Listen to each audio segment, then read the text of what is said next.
Mateo capítulo 10.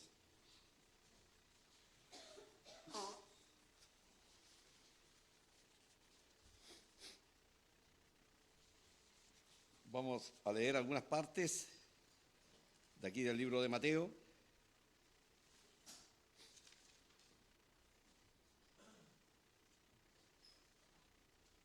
Y vamos a recordar que...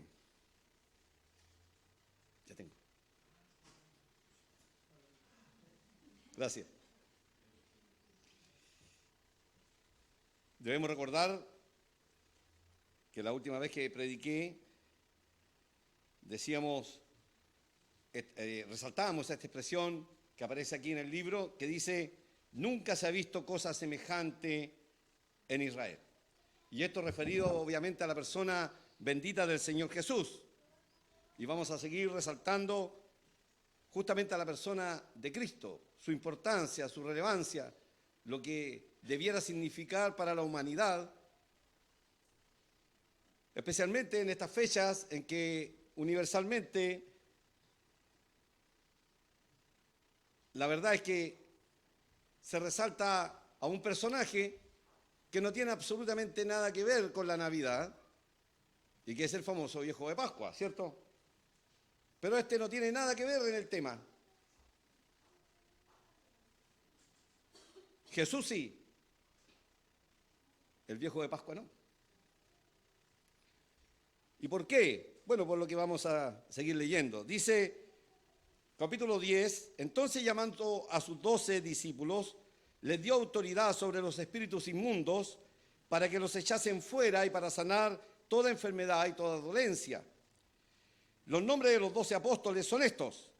Primero Simón, llamado Pedro, y Andrés, su hermano, Jacob, hijo de Zebedeo, y Juan, su hermano, Felipe, Bartolomé, Tomás, Mateo, el publicano, Jacobo, hijo de Alfeo, Lebeo, por sobrenombre Tadeo, Simón el cananista y Judas Iscariote, el que también le entregó.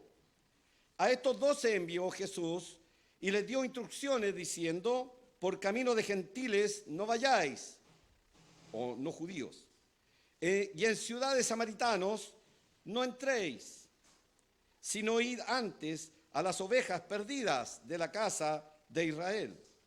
Y yendo predicad diciendo, el reino de los cielos se ha acercado. Sanad enfermos, limpiad leprosos, resucitad muertos, echad fuera demonios. De gracia recibisteis, dad de gracias, de gracia. No se provean de oro, ni plata, ni cobre en vuestros cintos, ni de alforja para el camino, ni dos túnicas, ni de calzado, ni de bordón, porque el obrero es digno de su alimento. Mas en cualquier ciudad o aldea donde entréis, informaos quien en ella sea digno y posad allí hasta que salgáis. Y al entrar en la casa, saludadla. Y si la casa fuere digna, vuestra paz vendrá sobre ella, mas si no fuere digna, vuestra paz se volverá a vosotros. Y si alguno no os recibiere, ni oyere vuestra palabra, salid de aquella casa o ciudad, y sacudid el polvo de vuestros pies. De cierto os digo, que en el día del juicio será más tolerable el castigo para la tierra de Sodoma y de Gomorra que para aquella ciudad. He aquí yo os envío como ovejas en medio de lobos. Sed pues prudentes como serpientes y sencillos como palomas. Y guardaos de los hombres, porque os entregarán a los concilios, y en sus sinagogas os azotarán, y aun ante gobernadores y reyes serán llevados por causa de mí, para testimonio a ellos y a los gentiles. Mas cuando os entreguen, no se preocupen por cómo o qué hablaréis, porque en aquella hora os será dado lo que habéis de hablar, porque no sois vosotros los que habláis, sino el Espíritu de vuestro Padre que habla en vosotros. El hermano entregará la muerte al hermano, el padre al hijo, y los hijos se levantarán contra los padres y los harán morir. Seréis aborrecidos de todos por causa de mi nombre, mas el que persevera hasta el fin, éste será salvo. Cuando os persigan de esta ciudad, huid a otra. porque de cierto os digo que no acabaréis de recorrer todas las ciudades de Israel antes que venga el Hijo del Hombre. El discípulo no es más que su maestro, ni el siervo más que su señor. Bastaría al discípulo ser como su maestro y al siervo como su señor. Si al padre de familia llamaron Beelzebú, ¿cuánto más a los de su casa? Hasta aquí vamos a leer por el momento. Libro de Mateo, un libro que tiene tantos y tantos milagros que el Señor Jesús iba haciendo y recorriendo, tantas aldeas, ciudades, predicando acerca del reino de Dios, acerca de cómo el reino de Dios se había manifestado, de las señales que él hacía y de todo lo que comprendía esto. En el libro de Isaías, 700 años antes siquiera que el Señor Jesús naciera, existe una serie de profecías acerca de la venida del Señor Jesús. Isaías capítulo 7, versículo 14, el Señor dice, el Señor mismo os dará señal. Una virgen concebirá y dará a luz un niño y llamará su nombre Emmanuel. Allí está hablando de la persona bendita del Señor Jesús y cómo había de nacer a través de un verdadero, cierto, inigualable y único milagro en el mundo. Una virgen iba a concebir para luego dar a luz a un hijo cuyo nombre nosotros lo conocemos como Jesús, ¿cierto? Jehová Salvador. Dios le llama Emmanuel, que es lo mismo, pero en hebreo. Dios con nosotros, Jehová con nosotros, Jehová Salvador, Jesús, el Cristo, el ungido, el Mesías. Capítulo 9, versículo 6 de Isaías, también dice, porque un niño nos es nacido, hijo nos es dado, su principado, y etcétera, y da una serie de cualidades. ¿Quién es esta persona? ¿Quién es este niño que nos es nacido? Jesús. Jesús, el que dice la humanidad, ¿cierto?, que nació en diciembre. Posiblemente la fecha no sea esa, pero es lo de menos, el hecho de que Él haya venido haciéndose hombre, Dios con nosotros, debiera tener a la humanidad arrodillada. Sin embargo, vemos cómo la persona del Señor Jesús es aborrecida. Se prohíbe hablar de ella. Ayer veíamos un pequeño video con mi esposa acerca de Qatar, un documental hecho por una agencia alemana, pero se notaba que inmediatamente era todo producido. Las mujeres allí tenían absoluta libertad. No tenían que usar estos famosos velos completos, ¿cierto? Y tampoco, y tenían una serie de regalías. Mentiras todas. Países musulmanes que atentan contra la dignidad de la mujer en nombre de su religión. Tenemos, cierto, hace poco, aquella mujer que fue maltratada y muerta porque simplemente no usó bien el velo según la ley islámica. El Señor Jesús es aquel niño nacido para darnos libertad, para entregarle a la mujer dignidad real, igualdad, como nadie se la puede dar, ningún grupo feminista, ni estos grupos pequeños, ciertos minoritarios, que intentan con su lenguaje cambiar la cultura, cambiar las verdades de Dios. Un niño nos es nacido, hijo nos es dado. En el capítulo 32, versículos 12, ahí usted puede seguir leyendo en Isaías, nos dice, y será aquel varón como escondedero contra el viento y como refugio contra el turbión o la lluvia con viento terrible. ¿Quién es este escondedero? Recordamos las palabras del Señor Jesús que decía, venid a mí, todos los que estáis trabajados y cargados, que yo os haré descansar. ¿Quién como Él? ¿Quién como Él? Todas las religiones hablan acerca de una salvación y de obtener la paz para con Dios, entre comillas. No sé qué Dios será ese, pero no es el Dios de la Biblia. No es el Dios verdadero y real. Todos apuntan a que usted tiene que perfeccionarse. Usted tiene que ser mejor. Usted tiene que cumplir una serie de cualidades, tiene que tener una serie de méritos para poder entrar tal vez, alguna vez, quizás, a lo mejor, al cielo, si es que puede. ¿Y quién puede hacer esto si la Biblia ya nos acusa que todos somos pecadores? Jesús y Dios nos hablan de juicio. Nos hablan de juicio. Aquí el Señor habla de juicio.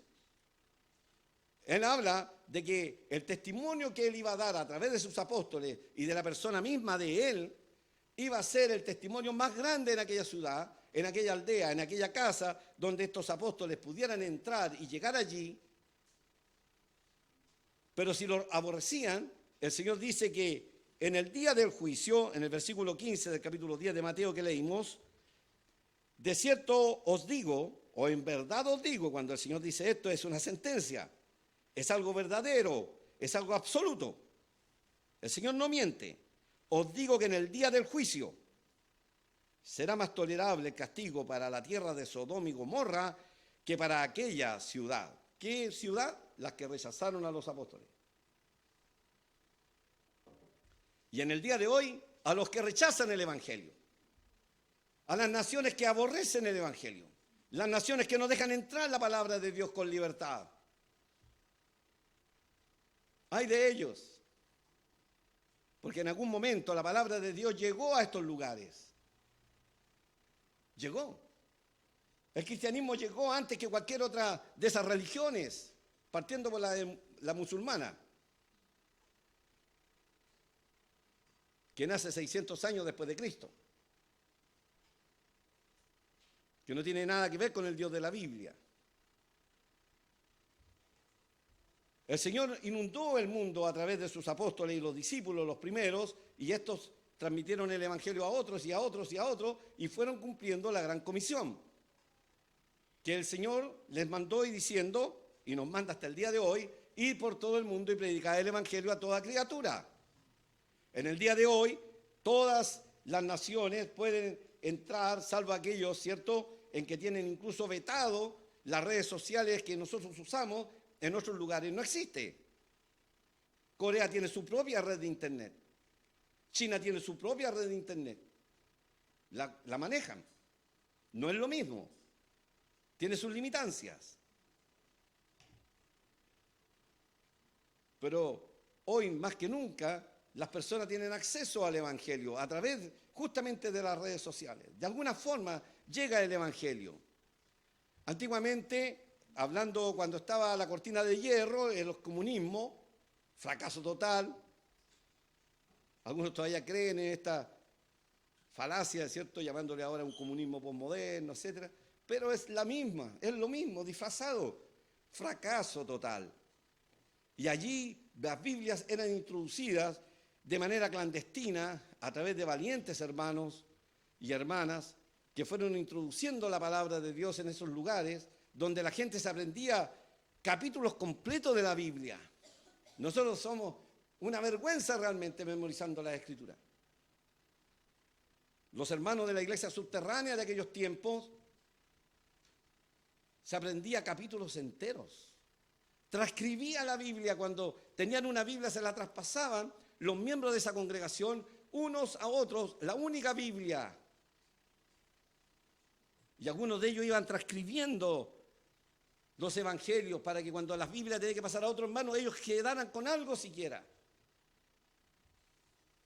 Todos los folletos comunistas que eran antibíblicos y que usaban textos bíblicos para refutar la Biblia y nunca pudieron, eran recolectados por los cristianos, solamente para tener esa parte de las Escrituras en su casa. Nosotros, ¿cuánto valoramos realmente la Biblia que tenemos? Hermanos dieron la vida por ella. En el día de hoy usted hace un clic, tiene la versión Nacacolunga, la Reina Valera, la NBI, etcétera, etcétera, etcétera. ¿Cuánto sabemos de las Escrituras? Tal vez esta sea la generación que menos sabe de la Biblia y teniendo tanto a nuestro alrededor. Y el Señor habla de aquellos que rechazan el Evangelio, conociendo el Evangelio, que será más tolerable el juicio para Sodoma y Gomorra que para ellos. El juicio será terrible, porque han rechazado ¿a quién? Al Hijo de Dios. Rechazaron a aquel que venía, ¿cierto?, a instaurar el reino de Dios. Aquel que venía, según lo prometido por los profetas, al pueblo de Israel, y ellos le rechazaron. En el Evangelio según Juan, capítulo 1, dice, a lo suyo vino, y los suyos no le recibieron. ¿Quiénes eran estos? El pueblo de Israel. ¿Cómo el pueblo de Israel iba a saber que el Señor Jesús, aquel que se levantó entre ellos, diciendo que era el Mesías, lo era? Bueno, el profeta, especialmente Isaías, declaró en el capítulo 35 que decía, Dios mismo vendrá y os salvará. Y cuando dice esto, a renglón seguido dice que los ojos de los ciegos se iban a abrir, los oídos de los que eran sordos se iban a destapar, que el cojo iba a saltar, que la lengua del mudo iba a desatarse y el mudo iba a hablar. ¿Quién como Jesús? ¿Quién como Él? ¿El viejo Pascua? Jesús, el único. Satanás trata de cambiarle el sentido a la Navidad, como sea, como dé lugar. Es como lo que quiere hacer ahora con la familia, ¿cierto? Con el sexo del hombre y de la mujer, dos sexos, no hay más. Hombres, mujeres, masculino, femenino, no hay más géneros.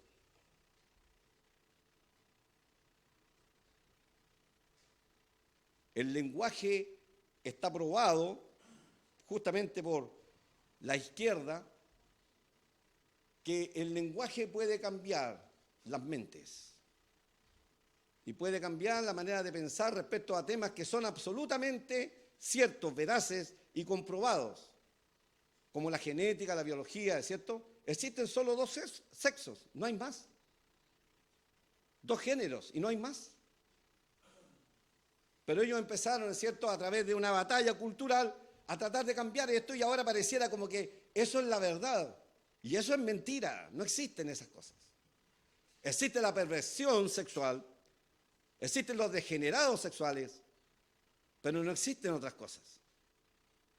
Países que dicen ser desarrollados y en poco tiempo más van a legalizar la pedofilia. Canadá es uno de ellos.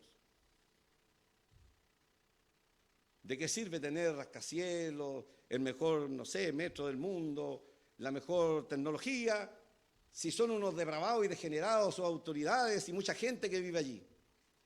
Y todos aquellos que aplauden y hacen que creen que esto es la verdad. Y eso es mentira. Satanás es el padre de la mentira. Y siempre ha tratado de instaurar la mentira. El Señor es la verdad, Jesús es la verdad, nadie como Él. Él donde iba, hacía a los ciegos ver, y a los sordos escuchar, y a los mudos hablar, y a los cojos saltar, y a los muertos resucitar. ¿Quién como Él? Que el mundo nombre a alguien como Él, que haya hecho todo esto todos los días de su ministerio. El Señor, cuando tenía los 30 años, se manifiesta al mundo de esta manera. No crean aquellas historias inventadas que el Señor Jesús jugaba con el barro cuando era niño y lo convirtió en paloma. Mentiras. El Señor, cuando fue el tiempo establecido por su Padre, se manifestó al mundo. ¿Cómo se manifestó? Haciendo todos estos milagros por centenas, por millares. Las Escrituras nos dicen que la gente, los enfermos, caían sobre Jesús. Eran como verdaderas moscas sobre lo dulce, sobre la persona de Jesús.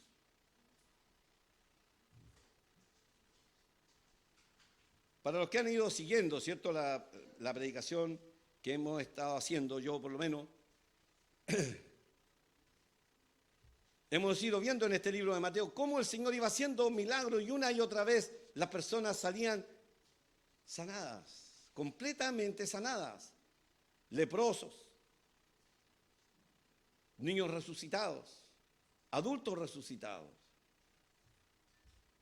Nunca se ha visto cosa igual en Israel. Podríamos seguir repitiendo esta frase y podríamos parafrasearla diciendo: nunca se ha visto nada semejante en todo el mundo.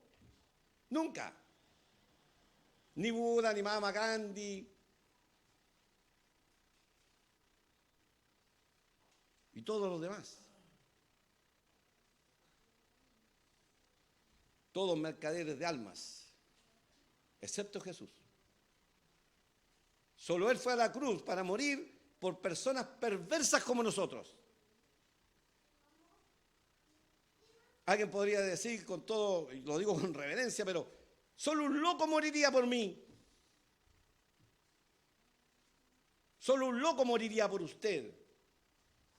Sin embargo, el Señor, no siendo un loco, siendo Dios, quiso tomar nuestro lugar por lo perverso que somos. Usted sabe que es perverso. Yo también lo sé. Cada uno de nosotros puede ser el monstruo más terrible de la humanidad si nos dejaran hacer lo que quisiéramos.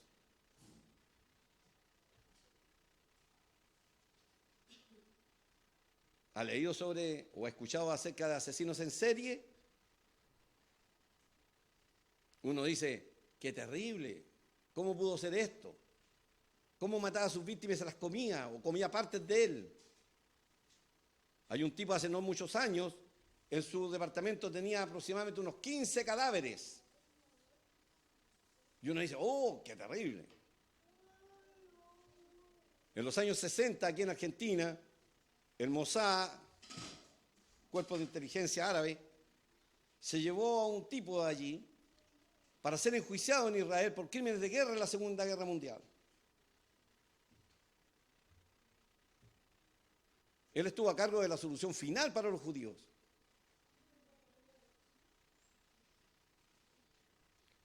Pero ahí en Argentina trabajaba en la Mercedes-Benz, era un apacible viejito, un monstruo. No tuvo misericordia con niños como los que están aquí, menores, mujeres embarazadas, abuelos. Todo el que no servía como mano de obra en el régimen nazi, a todos los eliminaron y trataron de eliminar a todo el que no les servía, haciendo cierto eutanasia, matando a todos aquellos que tenían síndrome de Down, matando gitanos, etc. Pero detrás de eso hay historias. Muchos de ellos eran pianistas, abogados, doctores, profesores, comerciantes, gerentes. ¿Cómo llegaron a eso? Y usted y yo podríamos llegar a hacer lo mismo. Porque la Biblia nos dice que el corazón del hombre es perverso desde su juventud. Lo dice Dios, no lo digo yo, lo dice Dios en su palabra. Corazones perversos, eso es lo que somos, hombres, mujeres. Terrible.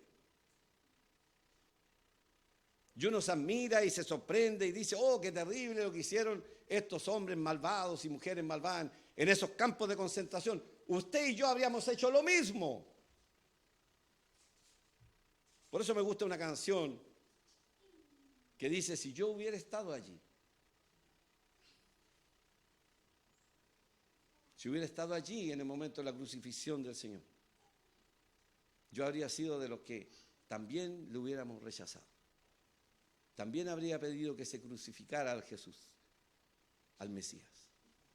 Si hubiera estado allí, sería tan perversos como estos que se relatan en las Escrituras. Tan perversos como los que vivían en Sodoma y Gomorra y sus alrededores. todos perversos.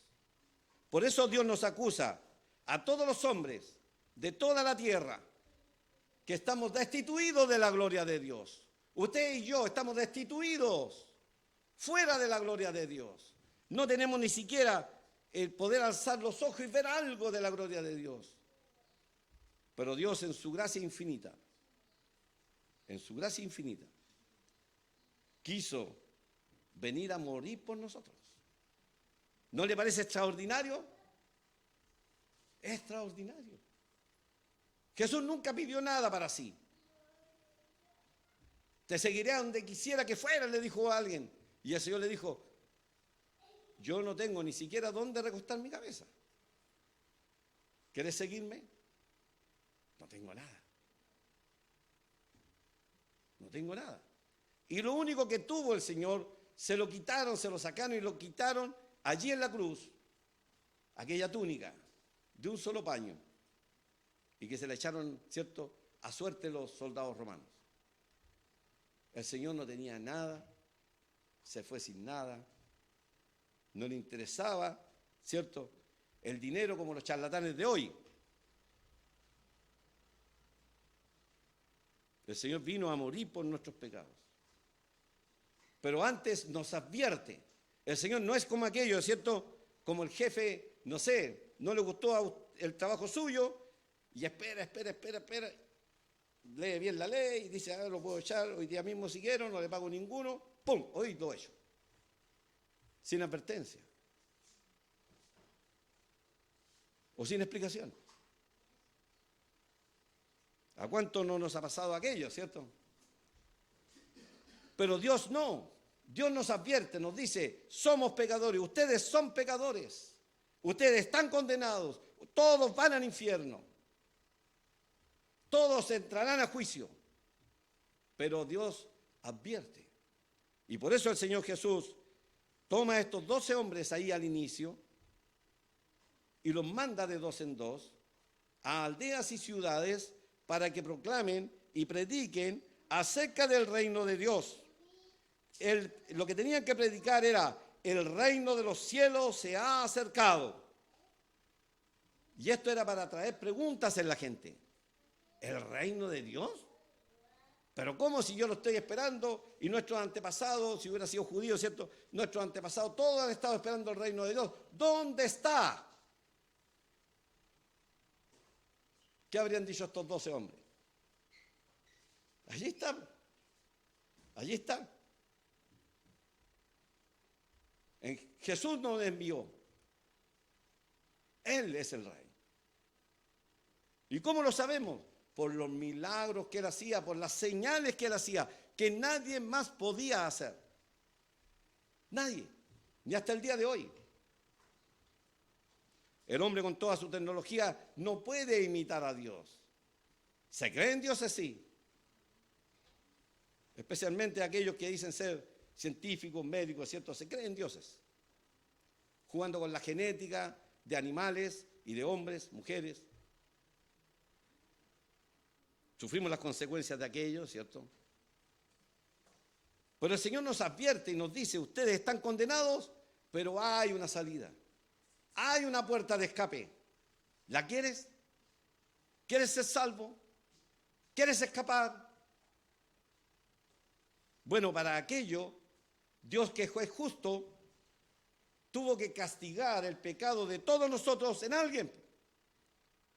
¿Cómo voy a salir librado yo si soy pecador desde nacimiento?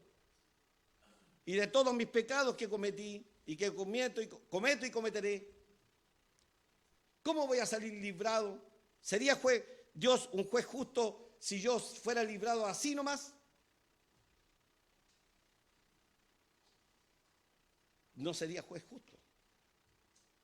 Por lo tanto, yo tenía que ser condenado, yo tenía que ir al infierno, yo tenía que pagar. Pero aparece aquel mediador entre Dios y los hombres, Jesucristo hombre, que dice, yo iré y tomaré ese lugar. Hay una historia en la antigüedad que le toca pasar a un hombre que se llamaba Abraham. Y un día Dios le habla y le dice, dame a tu hijo. Tu único hijo. Lo había tenido en la vejez, lo había esperado tanto, ahora tiene a su hijo, Isaac, y Dios se lo pide. Así que este hombre levanta a su hijo de mañana temprano, era joven, su hijo Isaac era joven, entonces le lleva la leña, llevan el fuego y llevan el cuchillo y parten al sacrificio y el hijo lo sabía y de repente en el camino le pregunta, padre, aquí está el cuchillo, aquí está el fuego, aquí está la leña, ¿y el cordero para el sacrificio? Y Abraham le dice, Dios se proveerá de cordero, hijo mío. Llegan al lugar, arreglan el altar y Abraham le dice, súbete al altar. Él iba a morir ese día. Este hijo llamado Isaac iba a morir. Así que ponen la leña, el hijo se recuesta allí y Abraham alza el cuchillo. No me puedo imaginar el corazón de Abraham. Por un lado él sabía y decía, sé que le tendré en la resurrección. Padre, Abraham es el padre de la fe. Sé que lo tendré, pero tenía que matarlo. Enterrar el cuchillo en su corazón. Levanta el cuchillo y Dios detiene su mano. Y hace que él levante la vista y en medio del zarzal, de una zarzamora, podríamos decirlo aquí en Chile, no hay aquí en el norte, hay en el sur, tremendos arbustos grandes, llenos de espinas, ahí había un carnero con sus cachos, sus vueltas, agarrado y no podía escapar de allí. Así que Abraham saca a su hijo del altar, va por el cordero, lo pone sobre el altar y muere el cordero. ¿Qué creen ustedes que habrá pensado Isaac? Este cordero murió en mi lugar. Yo iba a morir, pero Dios proveyó el cordero para que yo fuera salvado de la muerte. Jesús es llamado el Cordero de Dios que quita el pecado del mundo por Juan el Bautista. Él le ve venir y en 2 ocasiones dice, he aquí el Cordero de Dios que quita el pecado del mundo. Se levantan sus discípulos y le siguen a Jesús. Los discípulos de Juan siguen a Jesús. ¡Qué maravilla! ¡Qué reacción de aquellos hombres! El problema está que le estamos diciendo a usted que he aquí el Cordero de Dios ya murió. Fue a la tumba y resucitó. Pero usted no va tras él. No cree en Jesucristo. No cree. La condenación no se tarda para usted, mi amigo, mi amiga. La Biblia dice que la ira de Dios está sobre usted, como estaba sobre mí. Se cuenta la historia es una historia nomás, de un hombre que tenía envidia por el rey. Veía al rey todos los días con su ropa lujosa y anillos de oro y la mejor pleitesía la tenía el rey y se sentaba el rey, daba orden a diestra y siniestra y este súbdito decía, me encantaría ser el rey. Por un día siquiera. El rey escuchó tal desafío, llamó al súbdito y le dijo, ¿tú crees que es fácil ser rey? Por supuesto, dijo. Si es cuestión de estar aquí sentado y dar orden. Muy bien, le dijo. Tú serás rey por 24 horas. Siéntate en el trono. Así que le pasó sus ropas, lo sentó, le puso la corona, pero luego le dijo, pero debe mirar hacia arriba. Y cuando el súbdito levanta la vista, había una espada gigante pendiendo de un solo hilo fino y la espada sobre la cabeza del rey. Y a ella no le gustó ser rey. En cualquier momento el hilo se cortaba y moría despedazado por la espada en su cabeza. A ella no le gustó. Muchos menosprecian a Jesús, pero no tienen idea del precio pagado. No saben lo que sufrió el Señor. La palabra de Dios nos dice que el Señor Jesucristo, cual Cordero de Dios, puesto allí en el altar, en aquella cruz, sufrió el castigo que nosotros merecíamos. La espada que estaba sobre su trono cayó sobre él.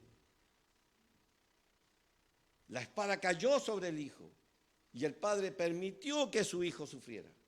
El Padre permitió que su Hijo derramara su sangre. Y no tan solo esto, y que fuera azotado, y que fuera castigado, y que fuera escupido, y que fuera menospreciado, que fuera desnudado y levantado en la cruz. Para vergüenza de él, ¿cierto? Avergonzarlo, la gente. Pero detrás de aquello está lo que nos dice el Salmo 22, el Salmo 69, lo que nos dice Isaías. Lo que está oculto para el ojo humano. Cuando él exclamaba, Dios mío, ¿por qué me has abandonado? ¿Por qué? Por nosotros.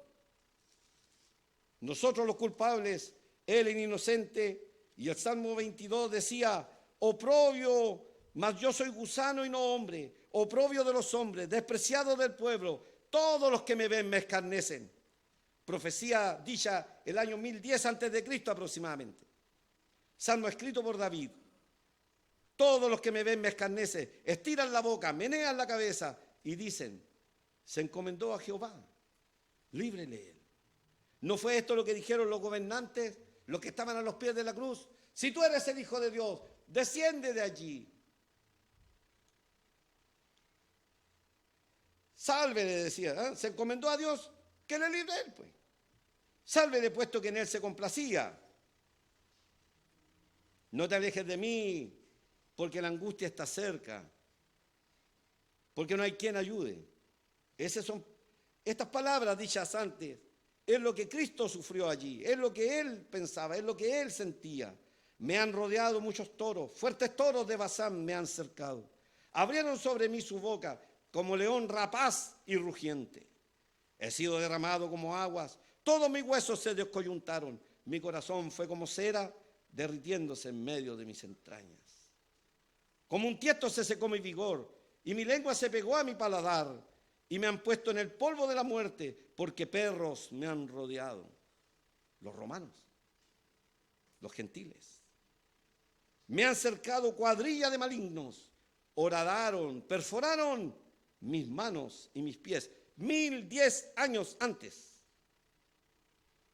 No existía la cruz en aquel tiempo de David. No existía tal muerte. Existían otros tipos de muerte, pero no esa. ¿Cómo lo sabía David? Porque la palabra de Dios es inspirada por el Espíritu Santo. Porque este libro no es como cualquier libro. No es el Corán. No son los dichos de Buda.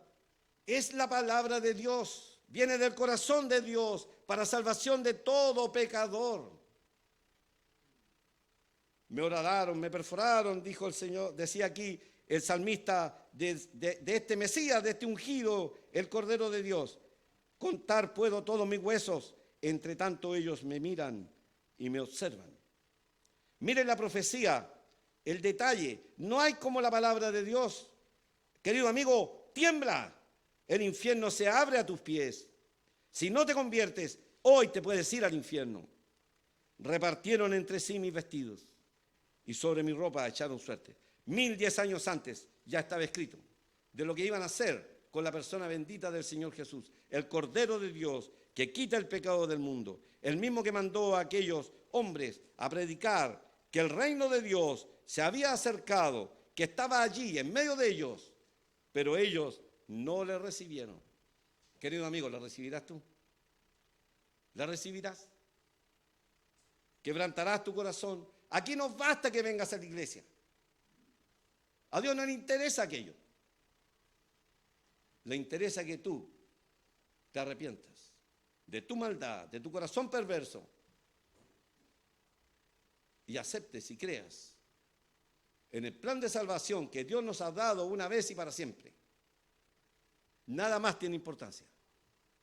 Que si tú viniste a la escuela dominical cuando niño, que si después viniste cuando grande, que si tus papás eran cristianos, que si no lo eran, no interesa.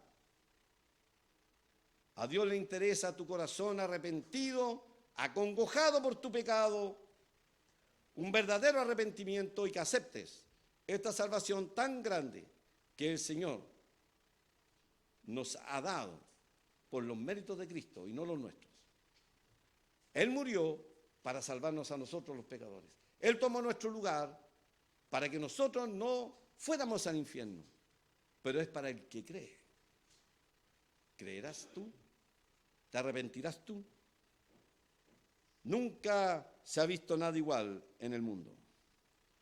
Y el Señor entonces les habla a estos hombres de cómo ellos los iba a mandar, y es como en el día de hoy, como ovejas en medio de los lobos. Todavía nosotros no vemos nada de persecución prácticamente en nuestro país. Pero obviamente que tendremos persecución si vivimos piadosamente, si rechazamos los chistes vulgares que dicen nuestros compañeros de trabajo, si nos oponemos a las mentiras que nos quieren hacer decir, ¿cierto?, tal vez el jefe. Pobres secretarias cristianas que están sometidas todos los días a decir mentiras por teléfono. Si no son fieles a la palabra de Dios, están pecando. Más grande que el jefe es Dios. Debemos decir la verdad en todo tiempo. Eso dice Dios a los cristianos. Pero si tú no eres cristiano, no sacan nada con tratar de aprenderte versículos de la Biblia, venir a la congregación, portarte bien, hablar un lenguaje parecido al nuestro. Pues Dios conoce tu corazón. Sabe si te arrepentiste o no. Sabe si la aceptaste o no. Sabe si crees o no. Y si no crees, vas rumbo al infierno. La espada pende sobre ti y en cualquier momento caerá sobre ti la ira de Dios, la que cayó sobre Jesús, pero que tú rechazaste.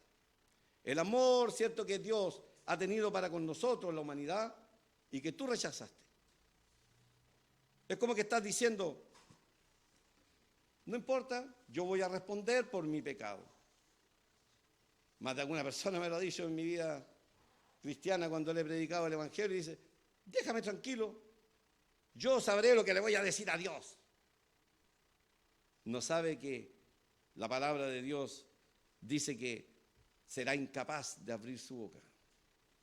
Estará postrado delante de Jesús, pero no para salvación, sino ante el horror de ser enviado a eterna condenación por haber rechazado a Jesús. No hay justificación. No hay justificación. ¿Qué mayor regalo que el que Dios nos ha dado? Su Hijo, para morir por nuestros pecados.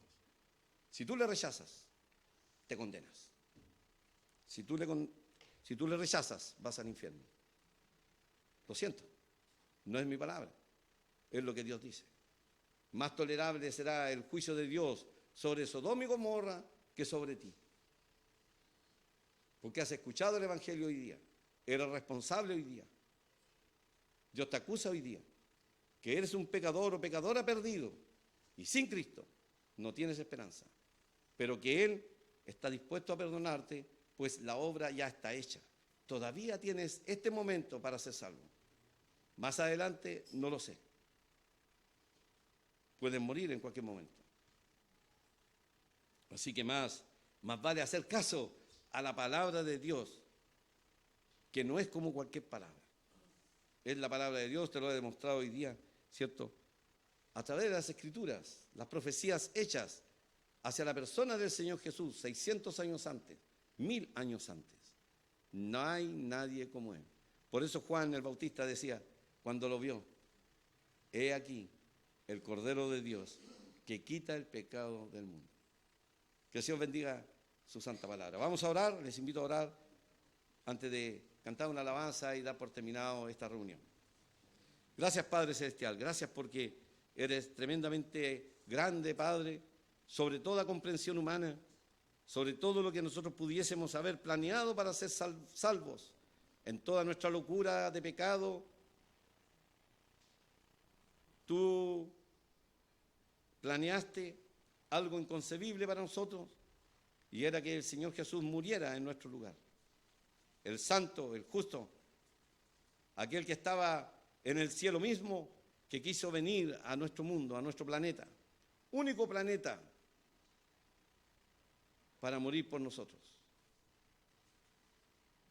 El único donde tú pusiste la vida humana, Padre, y donde enviaste a tu Hijo Redentor. Padre Celestial, ten misericordia de todos los que escuchan o escucharán en horas más, tal vez este mensaje u otros, Señor. Que hermanos de todo lugar, Señor, obedecen tu palabra, predicando el Evangelio a toda criatura. Padre Celestial, ten misericordia de aquellos que son familiares nuestros, padres, hermanos, abuelos, tíos, primos, todos aquellos que de alguna manera han escuchado, Padre, el Evangelio y hasta el día de hoy rechazan a aquel que es el Cordero tuyo. Padre Celestial, en tu gran misericordia, te rogamos por los que han escuchado, Señor, tu palabra, para que se arrepientan y acepten esta salvación tan grande que tú nos has dado.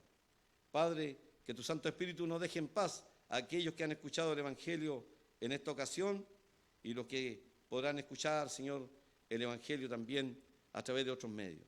Padre Celestial, te damos gracias. Nos encomendamos a ti, agradecidos en el nombre del Señor Jesús. Amén.